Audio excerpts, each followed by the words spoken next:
बातें करते हम खेतों की और उसके रखवाली की। हम बीजों की बातें करते उत्तम जल संसाधन की। हम तकनीकी बातें करते फसलों के उत्पादन की।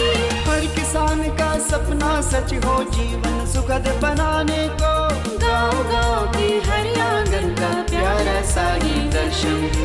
कृषि दर्शन, कृषि दर्शन, कृषि दर्शन, कृषि दर्शन, कृषि दर्शन, कृषि दर्शन, कृषि दर्शन, कृषि दर्शन। किसान भाई बहन मन नमस्कार, जोहार। कृषि दर्शन कार्यक्रम में रौरेमन का बहुत बहुत स्वागत है।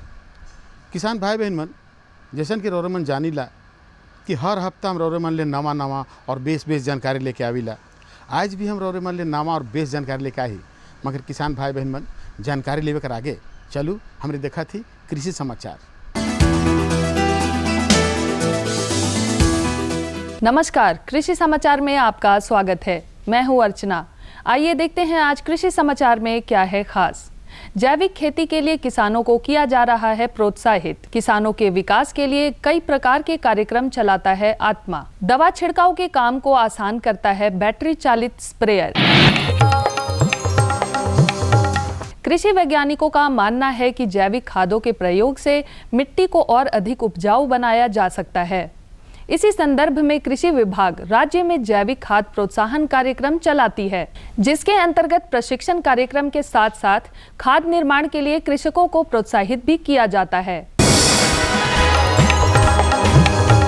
राज्य में संस्था आत्मा कृषि और किसानों के विकास के लिए कई तरह की कार्यक्रम चलाती है, जिसका लाभ यहाँ के किसान उठा सकते हैं। इन कार्यक्रमों में प्रमुख रूप से किसानों को खाद, बीज और कृषि यंत्रों का वितरण, किसान क्रेडिट कार्ड मुहैया कराना, इसके अलावा अन्य कार्यक्रमों का आयोजन जैसे प्रशिक्षण, परिरक्षण, परिभ्रमण, प्रत्यक्षण, कृषक पाठशाला, कृषि वैज्ञानिकों और किसानों की गोष्ठियों का आयोजन इत्यादि प्रमुख रूप से हैं। किसान अपनी आवश्यकता अनुसार इन कार्यक्रमों द्वारा लाभान्वित हो सकते हैं। वर्तमान समय में जो किसान भाई परवल की फसल लगाना चाहते हैं, वे बेहतर उत्पादन के लिए उन्नत प्रभेदों का चयन करें। परवल की स्वर्ण अलौकिक और स्वर्ण रेखा नामक प्रभेद अच्छा उत्पादन देने में सक्षम है। स्वर्ण रेखा और स्वर्ण अलौकिक ये परवल के प्रभेदों में बेहतर माने जाते हैं। वर्तमान समय में इनकी बुआई की जा सकती है। 1 हेक्टेयर भूमि में 8 से 10 किलोग्राम की दर से बीजों की बुआई कर और उचित कृषि कार्यों को करके 150 से 200 क्विंटल तक परवल की उपज पाई जा सकती है।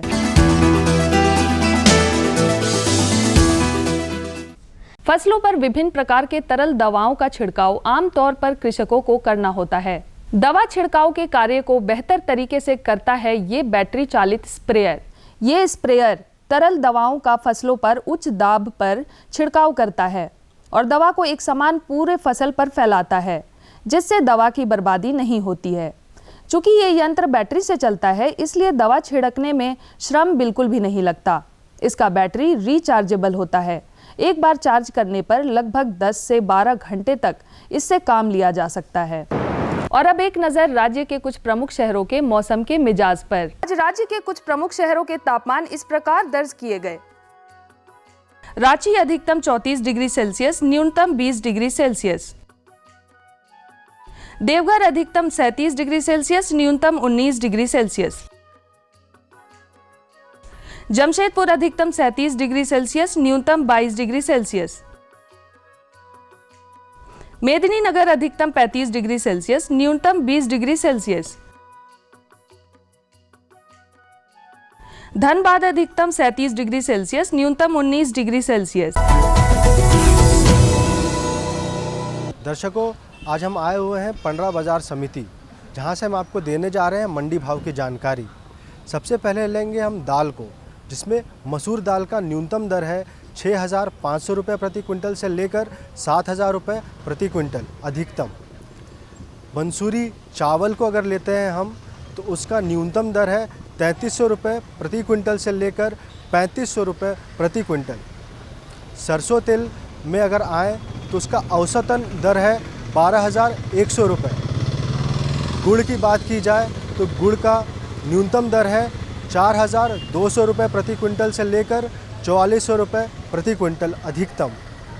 आखिरी में चीनी की बात की जाए तो चीनी का न्यूनतम दर है 4100 रुपये प्रति क्विंटल से लेकर 4200 रुपये प्रति क्विंटल। दर्शकों, आज के लिए बस इतना ही। अभी वापस हम चलते हैं स्टूडियो। कृषि समाचार में आज इतना ही। मास्क लगाना, साफ सफाई रखना, उचित दूरी का पालन करना इत्यादि कोरोना गाइडलाइन का पालन करें। संक्रमण से बचते हुए करें कृषि कार्य। अपने और अपने परिवार के लोगों को टीका अवश्य लगवाएं। अगले अंक में फिर मुलाकात होगी कुछ ताज़ा तरीन खबरों के साथ। तब तक के लिए दीजिए इजाजत। नमस्कार, जोहार। कृषि समाचार में रोरेमन तकनीक कर बारे में, उपकरण कर बारे में, मौसम कर हाल कर बारे में, मंडी भाव कर बारे में और कृषि संबंधी नवा जानकारी मिल लग। एखन बेरा हो जा है एक छोटा सा विराम के। हम विराम के बाद घूर के आवत ही और रोरेमन के जानकारी देवत ही।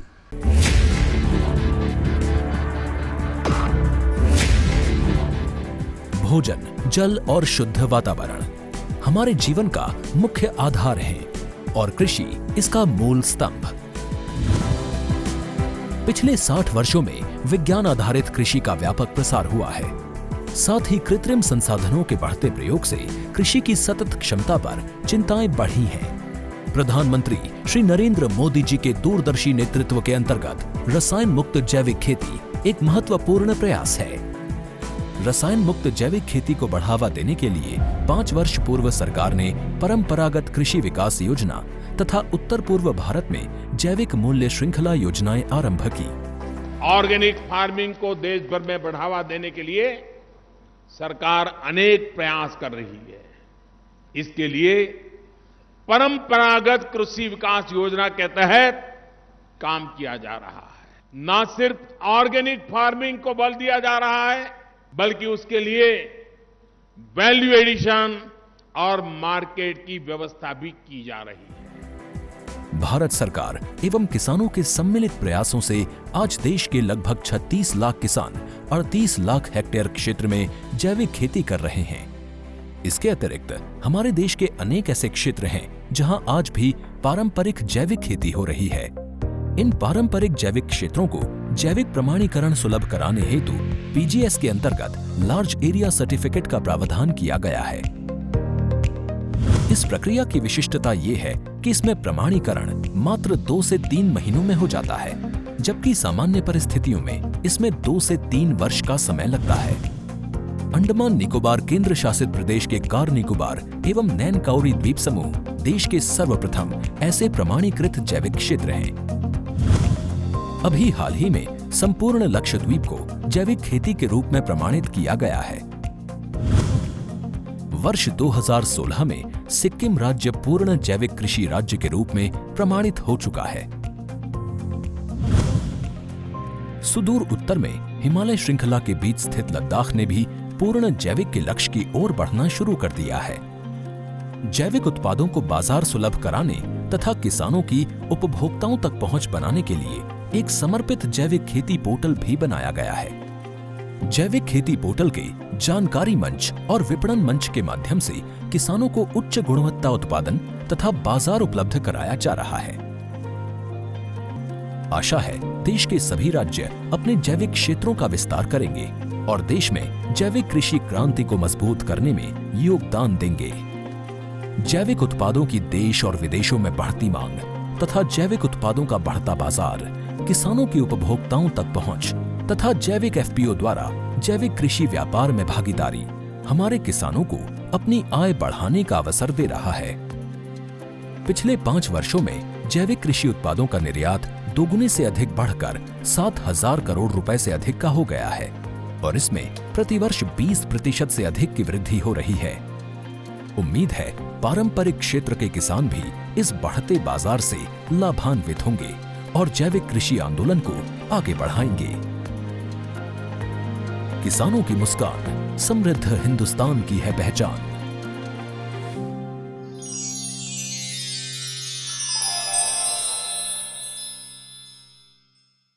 किसान भाई बहन मन, विराम के बाद रोरेमन के एक बार फिर से स्वागत है। तो चलू अपन कार्यक्रम के हम आगे बढ़ाती जानकारी की ओर। आज का जो जानकारी है फसल में जीवाणु खाद कर उपयोगिता और उकर प्रयोग कर बारे में। किसान भाई बहन मन, रोरेमन खूब बढ़िया से जानीला कि रासायनिक खाद कर तुलना में जैविक खाद कितना महत्वपूर्ण होला है नहीं। तो किसान भाई बहन मन, जे किसान भाई बहन मन जैविक खाद कर प्रयोग करे ना, ओमन खूब बढ़िया से जाने ना। तो चलू रौरमन के एकर और जानकारी जे है उनके दिवा थी फीचर कर माध्यम से। फसलों की वृद्धि और अच्छी उपज के लिए खाद के साथ साथ जीवाणु खाद भी बेहद जरूरी होती है। जैविक खाद के इस्तेमाल से मिट्टी का उपजाऊपन बढ़ता है और सूक्ष्म जीवों की सेहत तथा पर्यावरण पर कोई विपरीत प्रभाव नहीं पड़ता है। जीवाणु खाद दरअसल ऐसे उर्वरक होते हैं जिसमें बैक्टीरिया और वायरस जैसे सूक्ष्म जीव जीवित अवस्था में मौजूद होते हैं। इन सूक्ष्म जीवियों को प्रकृति ने वायुमंडल में मौजूद नाइट्रोजन को सोखकर अमोनिया के रूप में मिट्टी और फसलों में पहुंचाने के लिए बनाया है। दर्शकों नमस्कार, आज हम गोड्डा में हैं और हमारे साथ है यहाँ पर के कृषि वैज्ञानिक डॉक्टर मोशिना अंजुम जी, जिनसे हम बातचीत करेंगे और जानेंगे कि फसलों में जीवाणु खाद का क्या उपयोगिता है और उसका कैसे प्रयोग करेंगे। क्योंकि अगर हम जीवाणु खाद प्रयोग करते हैं तो उससे फसल काफ़ी अच्छा होता है और वो खेत के लिए भी फ़ायदेमंद होता है और साथ में हमारे किसानों के लिए भी फ़ायदेमंद होता है, क्योंकि जीवाणु खाद से हमारे फसल भी सुरक्षित रहते हैं और उनको ज़्यादा से ज़्यादा लाभ मिलता है। तो आइए जानते हैं जीवाणु खाद के बारे में। जीवाणु खाद वैसे जीवाणु संबंध जिसमें जीवित कोशिकाएं होती हैं और जिसका उपयोग हम मृदा में या मिट्टी में उसके मृदा में नेत्रजन और स्फूर की मात्रा को बढ़ाने के लिए करते हैं। वैसे जीवाणु हमें जीवाणु खाद के रूप में उपयोग करते हैं, जो जिनके उपयोग से मृदा की भौतिक, रासायनिक एवं जैविक प्रकृति में सुधार होता है। जानकार कहते हैं कि जीवाणु खाद के सूक्ष्मजीवी मिट्टी में पहले से मौजूद अघुलनशील फास्फोरस और अन्य पोषक तत्वों को घुलनशील अवस्था में बदल देते हैं ताकि पौधे या फसल उन्हें आसानी से हासिल कर सके। इसके प्रभाव से बीजों का अंकुरन जल्दी होता है, पौधों की टहनियों की संख्या में बढ़ोतरी होती है। झारखंड की जो मिट्टी है ये काफ़ी अम्लीय मिट्टी है और इसको तेजाबी मिट्टी भी आम बोलचाल की भाषा में बोलते हैं। ये इस मिट्टी की भौतिक, रासायनिक एवं जैविक सारी गुणवत्ता जितने अदर मिट्टी होते हैं उनसे काफ़ी कम होती है। तो इसलिए झारखंड के किसानों के लिए अम्लीय मृदा में सुधार के लिए लाइम या चूना के उपचार के अलावा हम जब हम अदर रासायनिक उर्वरक की बात करते हैं तो उसके साथ साथ हम जैविक खाद के बारे में इसलिए बातें करते हैं क्योंकि इस मिट्टी में नेत्रजन यानी नाइट्रोजन, स्फूर यानी फास्फोरस, ये सारी की काफ़ी कमी होती है। और नेत्रजन और स्फूर जो हैं वो सबसे महत्वपूर्ण पोषक तत्व हैं पौधों के लिए। तो इस पोषक तत्वों का जब जीवाणु खाद के प्रयोग से इन पोषक तत्वों के जो मृदा में जो क्वांटिटी है उसमें वृद्धि होती है, जिससे पौधों का विकास और उनकी जो सामान्यतर किसानों को जितनी उपज होती है उससे 10 से 15 से लेके अब तो 50% तक की वृद्धि हम देखते हैं। तो इसलिए मैं किसान भाइयों को जीवाणु खाद के उपयोग के बारे में ज़्यादा से ज़्यादा प्रोत्साहित करूँगी कि वो ज़्यादा से ज़्यादा उपयोग करें।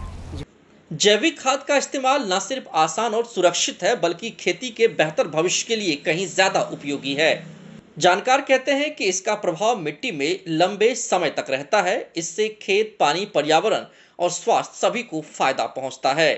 सब्जियों की खेती में जैविक खाद का उपयोग बहुत अच्छे से किया जा सकता है, जिसमें जो जैविक खाद में जब हम सब्जियों की बात करते हैं तो जो सबसे ज़्यादा जो जैविक खाद जो सबसे महत्वपूर्ण है वो होता है एज़ोटोबैक्टर, जिसका एक कल्चर जिसको कल्चर उसके अंदर एज़ोटोबैक्टर के जीवाणु जो होते हैं वो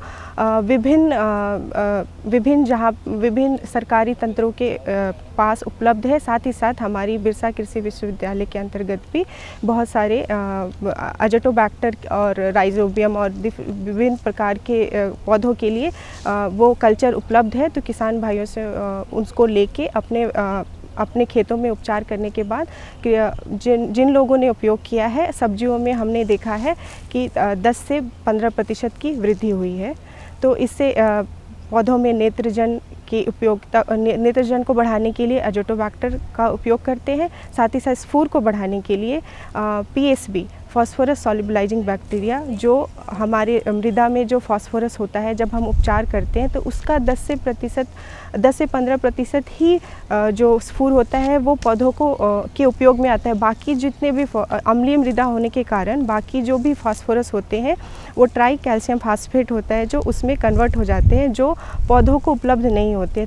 जानकार कहते हैं कि मिट्टी के ऊपर हवा में उपलब्ध तत्वीय नत्रजन को सीधे सीधे नहीं ले सकते हैं। जीवाणु खाद का उपयोग करके यह नत्रजन पौधों को उपलब्ध हो सकती है। जीवाणु खाद सूक्ष्म जीवाणु युक्त टीका है कि हमने इसकी उपयोगिता बता दी, किसान भाइयों को उपज बढ़ाने के लिए बता दिया, लेकिन इसके साथ सावधानियां मैं ये बताना चाहूँगी, अगर तो आप राइजोबियम का कल्चर उपयोग करते हैं या कोई भी कल्चर उपयोग करते हैं तो उसके पैकेट पे जो निर्देश लिखे हुए हैं आप उनका पालन करें। आप ये देखें कि जो भी आप कल्चर खरीद रहे हैं वो फ्रेश होना चाहिए, उसका एक्सपायरी डेट नहीं होना चाहिए। साथ ही साथ उसके जैसे निर्देश है वैसे ही पालन करें। साथ ही साथ आप इनमें जीवाणु खाद की एक विशेषता ये है कि एक ही जीवाणु खाद हर पौधे में नहीं जाता, तो इसलिए आप देखिए उस पौधे के लिए वही जीवाणु खाद उपयोग में है या नहीं, तो आप वैसे ही उसका चुनाव करें और उसके बाद आप उनको अपनी मिट्टी में डालें। और मेरे हिसाब से इससे जीवाणु खाद के उपयोग से किसान भाइयों को बहुत बहुत लाभ होगा। धन्यवाद। तो देखो जैविक खाद कर जे उपयोगिता और उकर प्रयोग कर बारे में जानकारी मिलक, बढ़िया मिलक। अब चलू रौरेमन के अपन दूसर कार्यक्रम के बारे में जानकारी देवा थी, वह बहुत सुंदर है कि पशु मन ले हरा चारा कर महत्व। तो देखो कि जे किसान भाई बहन मन पशुपालन करें ना, उमन के बढ़िया से मालूम है, अच्छा से जाने न मन कि हरा चारा कर महत्व का होवेला। अब देखो कि सूखल घास पूरा खिलाले पशु मन बीमार पड़े ना, उमन दूध बढ़िया से नहीं देवेला। मकिल हरा चारा जो है, हरा चारा देवे से पशु मन स्वस्थ रहना, बीमारी से दूर रहना और दूध बढ़िया करना। तो चलू और जानकारी ले हम रौरेमन के लेके चला थी, हमरे का जो विशेषज्ञ साहब हैं उनके से जानकारी दिवा थी। जोहार, कृषि दर्शन कार्यक्रम में आप सभी दर्शकों का स्वागत है। आज हम आए हुए हैं केबी के पाकुड़ में। आज हम जानेंगे पशुओं के लिए हरे चारे का महत्व के बारे में, जो हमारे कृषि विशेषज्ञ डॉक्टर संजय कुमार जी जानकारी देंगे। पशुओं को अगर हम हरा चारा नहीं दे पाते हैं किसान, तो बहुत सारी परेशानी की महसूस होती है। सबसे पहले तो हरा चारा अगर खिलाते हैं तो ये स्वादिष्ट होता है, सुपाच्य होता है, तो बहुत चाव से इसे खाते हैं पशु।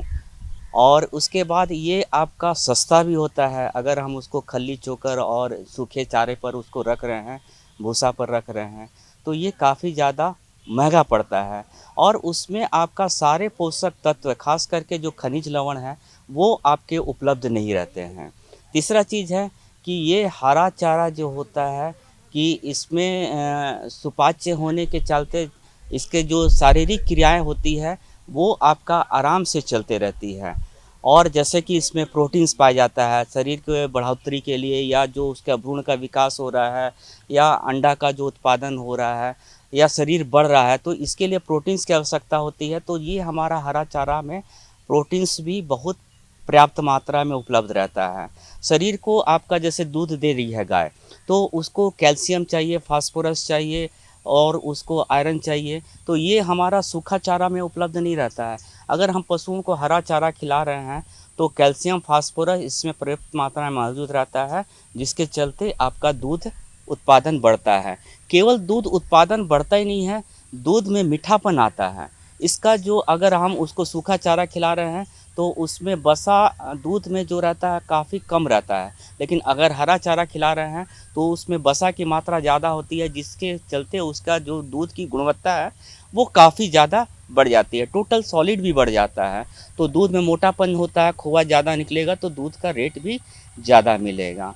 खास करके जो हमारा हरा चारा होता है, इसको हम लोग जो कभी जैसे कि हमारा सूखा चारा का नहीं मिल रहा है, तो इसको संरक्षित करके भी साइलेज और हे के रूप में इसको बचा सकते हैं। इसको बाद के लिए इसको इस्तेमाल में किया जा सकता है। तीसरा चीज़ है कि ये जो हरा चारा होता है इसमें पर्याप्त मात्रा में पानी रहता है। तो जैसे कि अगर हमारी गाय दुधारू गाय है, उसको लगभग अगर हम लोग कैलकुलेट करते हैं तो 28 लीटर उसका जो होता है अपना मेंटेनेंस के लिए चाहिए। बाकी हर एक 1 किलो दूध पर उसको 3 से 4 किलो पानी चाहिए। हर एक 1 किलो सूखा भूसा पर या पुआल पर उसको 3 से 4 किलो पानी चाहिए। मतलब अगर हम लोग कैलकुलेट करते हैं तो 60 से 65 केजी हमको पानी जो है एक औसत गाय को हमको डेली रोजाना चाहिए।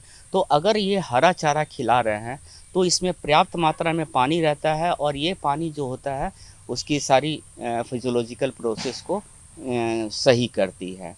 अगर उसको सांद्र पर ही रखते हैं, केवल सूखे चारा पर रहते हैं, तो उसका पेट जो होता है वो उसमें ठस पड़ जाता है, एक तरह से बोलते हैं। उसमें पीएच जो होता है और कम हो जाता है, जिसके चलते दूध का उत्पादन कम हो जाता है।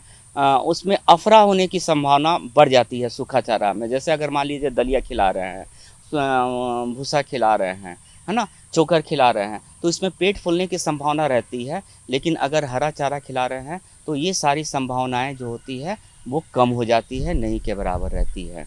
डॉक्टर साहब, हम कह सकते हैं कि हरा चारा काफ़ी उपयोगी पशुओं के लिए है। अगर मात्रा की बात करते हैं कि एक गाय को अगर हमको हरा चारा देना है, कितना किलोग्राम देना है? हाँ, ये निर्भर करता है कि उसका शरीर भार कितना है, उसके दूध का प्रोडक्शन कितना है, उसकी कार्य क्षमता कितना है। लेकिन अगर एवरेज हम बात करते हैं, अगर आपकी 400 केजी की गाय है, हमारा शंकर नस्ल की गाय है और 10 किलो दूध दे रही है, तो लगभग इसको 15 से 20 केजी हरा चारा रोजाना उसको चाहिए। और ये हरा चारा हमारा 2 तरह से होता है, एक वार्षिक होता है, एक बहुवार्षिक होता है। मतलब वार्षिक में आपका खरीफ और रबी होता है। तो खरीफ में हम उसको, जैसे अभी का सीज़न चल रहा है, खरीफ अभी ख़त्म होने वाला है, लेकिन अभी के समय में उसको दलहनी और गैर दलहनी में हमारा आ जाता है, बोदी हो जाता है, राइस बीन हो जाता है, सोयाबीन हो जाता है। और गैर दलहनी में हमारा मक्का है, ज्वार है, बाजरा है, सूडान है, चेरी है, ये सब हम उसको दे सकते हैं। दीनानाथ घास है, सदाबहार घास है, ये हम दे सकते हैं। अगर हम रबी की बात करते हैं तो रबी में गैर दलहनी में हमारा सरसों है और जई है, ये 2 प्रमुख है। और दलहनी में हमारा लूसर्न और बरसीम है। यहाँ पशुपालकों को चाहिए कि अगर संभव हो तो बरसीम और जई रबी में, और खरीफ में मक्का, सूडान या ज्वार, ये 3 अगर हम फसल देते हैं तो हमारा पशुओं को काफ़ी ज़्यादा केवल दूध ही नहीं बढ़ेगी, गुणवत्तापूर्वक दूध होगी। और ये वॉल्यूमरस होता है, मतलब ऐसा नहीं है कि थोड़ा सा पशु को पौष्टिक आहार दे दें तो संतुष्टि मिल जाएगा, नहीं, उसको पूरा पेट भरना भी चाहिए। और अगर बड़ी गाय है तो लगभग उसको 40 से 50 केजी उसको सब मिला करके आहार 30 केजी तक आहार उसको चाहिए। तो अगर वो हम भूसा के रूप में, हरा चारा के रूप में नहीं दे रहे हैं तो निश्चित रूप से उसका स्वास्थ्य के साथ उसके बच्चे पर भी कुप्रभाव पड़ेगा। दूध तो खैर कम होगा ही, गुणवत्ता दूध कम होगा ही, बल्कि उसका जो बढ़ोतरी हुआ, जो पेट में पल रहा बच्चा हुआ, या फिर उसका रोग प्रतिरोधक क्षमता हुआ, या आपका बहुत सारा दूध में मीठापन हुआ, ये सब चीज़ आपका प्रभावित होगा। सामने एकदम पशुपालकों को दिखाई देगा कि हमारी गाय ये नहीं है। रोग से लड़ने का भी ताकत हमको ये हरा चारा देता है। बांझपन के लिए जैसे हम लोग का बोलते हैं कि बहुत सारा मिनरल्स चाहिए, बहुत छोटा मात्रा में चाहिए। आयरन हो गया, कॉपर हो गया, कोबाल्ट हो गया, मैग्नीज हो गया, कैल्शियम हो गया, फास्फोरस हो गया, ये बहुत छोटा मात्रा में चाहिए, लेकिन चाहिए। आयोडीन हो गया। और यही छोटा मात्रा अगर पशुओं को नहीं मिलता है तो आपने बताया जैसे बांझपन की समस्याएं हैं, बहुत पशु गर्म हो रही है, हीट में आ रही है, साइलेंट हीट में आ रही है, पता नहीं चल रहा है, या आ भी रही है, अगर हम पशुओं को पाल भी खिला रहे हैं तो गर्भधारण नहीं कर पा रही है, बच्चा फेंक दे रहा है, 4 से 5 दिन में बच्चा मर जा रहा है, या गर्भ नहीं हो पा रहा है। तो ये बांझपन की समस्याएं का निश्चित रूप से जो एक मूल कारण है वो हमारा हरा चारा का कमी ही है। तो बताओ आज कर दुई जानकारी रोज कैसन लागल? बेस है नहीं? अरे भाई, हम इसने ऐसे जानकारी तो रोरमन के लाइन के देविला, और साथ में देखो यहो कहिला कि अगर राउठिन कोई जानकारी है या हमार से कोई जानकारी चाहिए तो पता के जरूर लिखूँ। पता है कार्यक्रम कृषि दर्शन द्वारा केंद्र निदेशक, दूरदर्शन केंद्र, रातू रोड, रांची। और पिन कोड संख्या के लिखना बहुत जरूरी है कि भुलाए के नखे, है नहीं? तो पिन कोड संख्या है 834001। तो आज रोरेमान अपन दोस्त मनोज वर्मा की इजाज़त दो, मकिल एहे दिना और एहे बेरा नवा जानकारी के साथ और उपस्थित हुआ। तब तक इजाज़त दो, नमस्कार, जोहार। हम बीजों की बातें करते उत्तम जल संसाधन की। हम तकनीकी बातें करते फसलों के उत्पादन की। हर किसान का सपना सच हो जीवन सुखद बनाने को। गाँव-गाँव के हर आंगन का प्यारा सा ये दर्शन। कृषि दर्शन, कृषि दर्शन, कृषि दर्शन, कृषि दर्शन, कृषि दर्शन, कृषि दर्शन, कृषि दर्शन, कृषि दर्शन।